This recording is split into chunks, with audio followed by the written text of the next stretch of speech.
I'm Marika.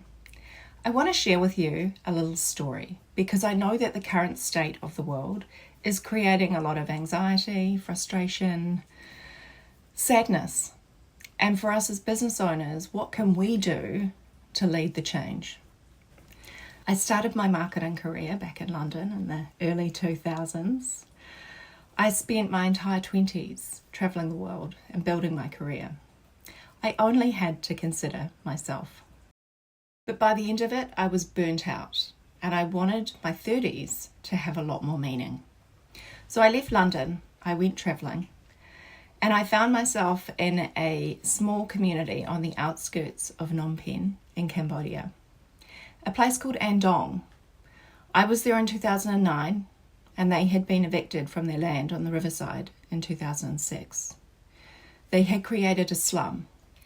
You know, this was a place where children were at risk, where education was a luxury nobody could afford. And so I spent a couple of months volunteering in that community. And when it came time to leave, I just couldn't. I couldn't without making a commitment to helping them longer term.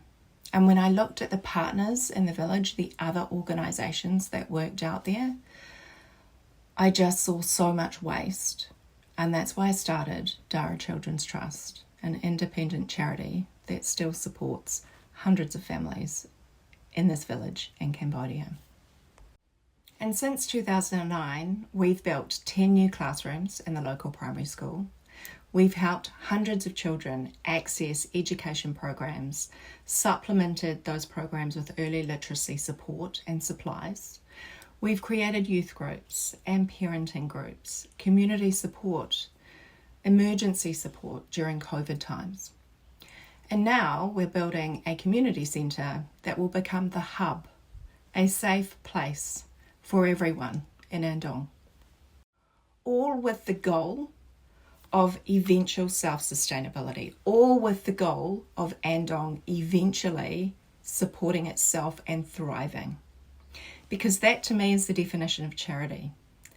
A hand up, not a handout. Now, when I started the Marketing Collective in 2020, it was the beginning of COVID. And it was again in response to wanting more purpose and meaning in my life. I'd become a new mum. And the corporates that I was consulting for didn't seem to have the heart that I was seeing in the small business space. You know, small businesses are the backbones of our communities. They're the backbones of our economies. It's personal for us, and that's why a lot of the small businesses I know are a lot more ethically and sustainably minded. We're often creating lifestyles on our own terms and wanting to make a difference along the way. So if that sounds like you, hang around here. We are creating plenty of opportunities for you to use your business to make a difference in the world. If you are sick and tired of seeing the world in the state that it is in, this is your chance to lead the change while also growing your business and influence. Join me and the Marketing Collective on this journey.